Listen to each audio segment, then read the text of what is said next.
Hello and welcome back to Let's Play Arcanum, the continuing adventures in the depths of the Black Mountain Mines.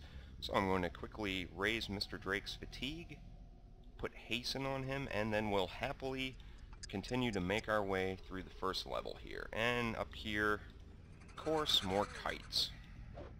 So let's go ahead and take care of these. God, their little death shouts sound like when my cat when I'm trying to give it a bath. It's actually kind of pathetic. Alright, the other kites rush in to attack. Alright. And where's the other one? Over here somewhere. I'll let the others attack. Okay, is that it? I think there's some more up here, yeah. Okay, there's a shaman. Mr. Drake critically misses. That's embarrassing. And there we go. Okay. Let's loot these guys. Oh. Mead Mug's found something he wants to play with. What is this, a rock rat?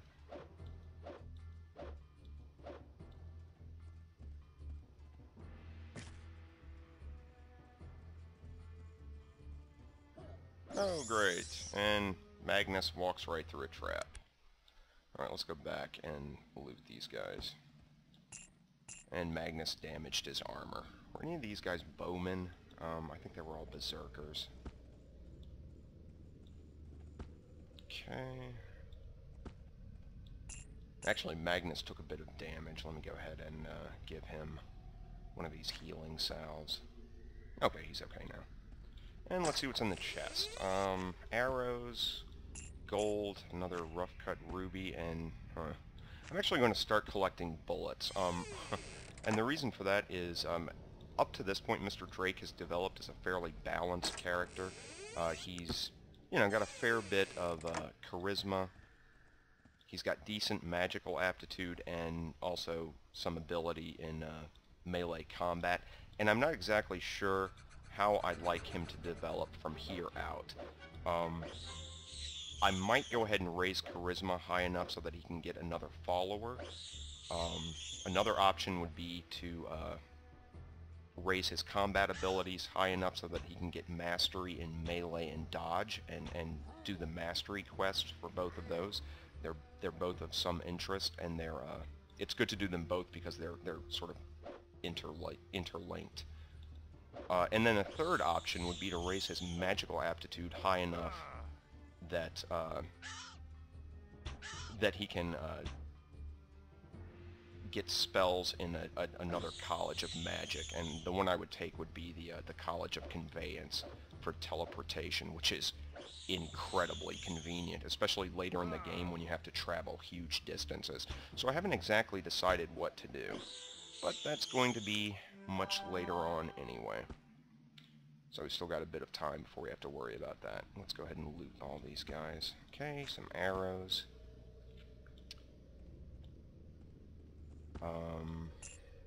More arrows, gold. How much gold? About 2,400. It's actually not a bad idea to keep a bit of gold on you at all times, simply because later in the game, you do need about 2,000 or 2,500 at one point in the game.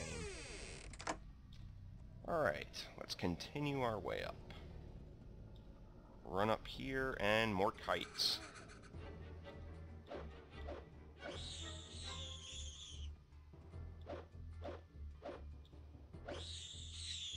And apparently the corpse of an adventurer that's fallen to the martial prowess of the kites. So that's kind of pathetic.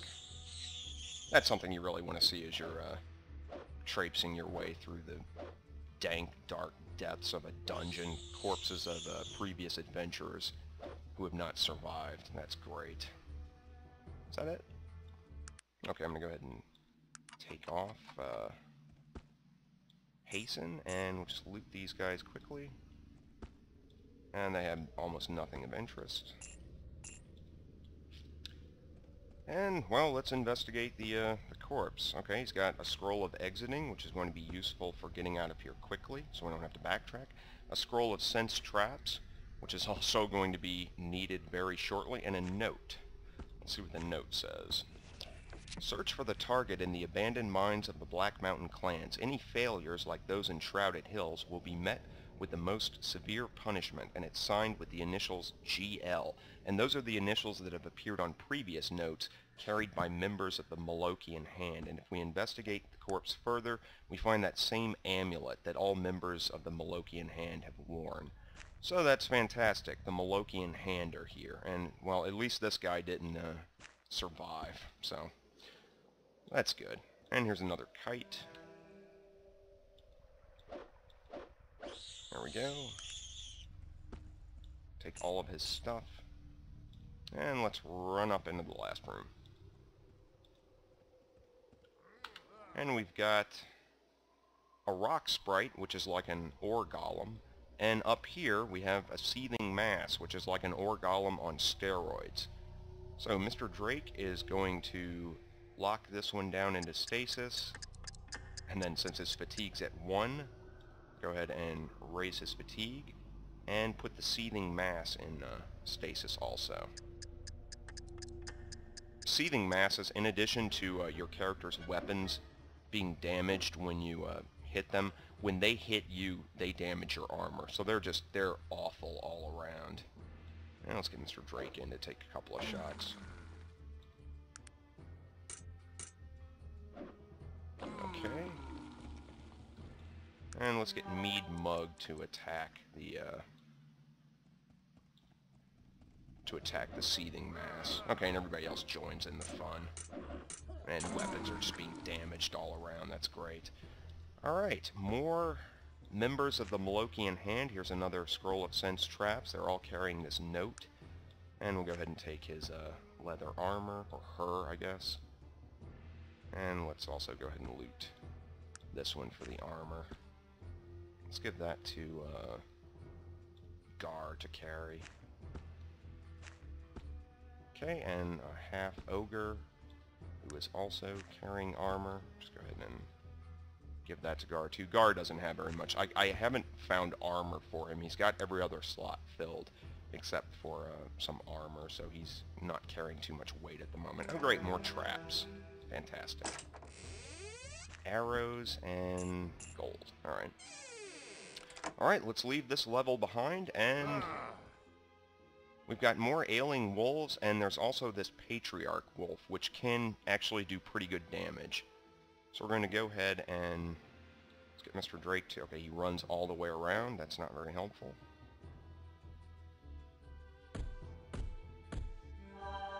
Okay, Virgil helpfully heals him, and the patriarch wolf is already dead, so now we just have to clean up these little guys. Okay, let's just run over and hit this one.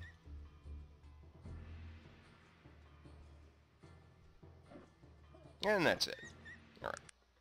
And Virgil is nice enough to heal Mr. Drake. If you take this route, this leads to an alternate, an optional level, which is just loaded with traps, and it does have some pretty decent loot for tech characters. Not very much, but it's worth investigating. There's nothing there of interest for Mr. Drake. So we're going to take this way down. I'm going to pause right here just so I can check fraps, because this is actually the second time I've recorded this. The first time it crashed when I went down the level. So, be right back in a second. Alright, and we're back. Let's continue down to the next level and hope the game doesn't crash. Alright, so over here, Mr. Drake sees yet another corpse of a Malokian Hand assassin, walks right into a trap, and finds another scroll of sense traps, so I guess it kind of balances out. Let's go ahead and take his armor to sell later. Give that to Gar. Alright. Let's see. Let me go ahead and put on Hasten, since there are going to be lots of annoying little enemies to fight up here. And I'm sure you can guess just what sort of annoying enemies they're going to be. Yes, of course, kites. Nope, Mr. Drake critically misses. Okay, and he levels up again. think that's the second time he's leveled up in here. And again, like I said earlier, I'm not exactly sure how I would like him to develop. So I'm probably going to hold off spending his points for a bit. Let's see. But for now, let's just run up and slaughter kites. And we have these guys here up here, and it's not very useful that they're retreating because up here they're just tons more.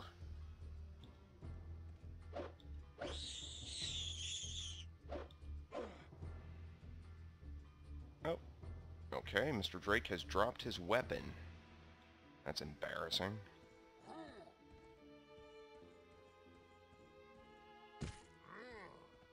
Is that it? Okay, let's pick up his weapon and just let them finish everything. Okay, there we go. Let's run back down here. Actually, this battle up here is so large, it would just take forever, and I think we've seen enough battles with kites. I'm going to go ahead and fight this one off camera, since I don't have any large AoE spells to just wipe them out. So when we return, I'll be back in another second. There will be a lot of kite corpses lying around, so be right back. And we're back, and you can see the massive carnage that occurred in this area. This place does have wings leading off to the sides, but they're just loaded with traps and various nasty things to fight, and not too much loot of interest. So we're just going to continue up here. Take this chest, see what's in it. And it is locked. I'm not even going to bother looting it. So we'll continue through here. And you can see the blood stains starting. This leads to a path that is just... This place is loaded with traps to a ridiculous degree. This is why these scrolls of sense traps are going to be so handy. It's not really a maze, it's just a single path. There aren't any... There are no ways to get lost. So I'm going to go ahead and... First I'm going to go ahead and use the scroll of sense traps. So you use it, and now this icon up here shows that it's active. So Mr. Drake will be able to sense traps for as long as this icon is active. I'm going to go ahead and pause it, and when we return, Mr. Drake will be at the end of the path. So be right back yet again. Alright, and we're back yet again. After crawling through the twisted corridor at a snail's pace, and you can see the traps that were spotted, Mr. Drake has arrived at the end relatively unscathed. Not entirely unscathed, though. The problem is, even if your character detects traps, your companions will still wind up walking through them half the time. You can see Magnus took some damage. But we finally reached the end, so let's see what's in this chest. Alright. And when we return, Mr. Drake will have a chat with this lone dwarf villager who's lurking around. So, as always, thank you for watching, and please stay tuned.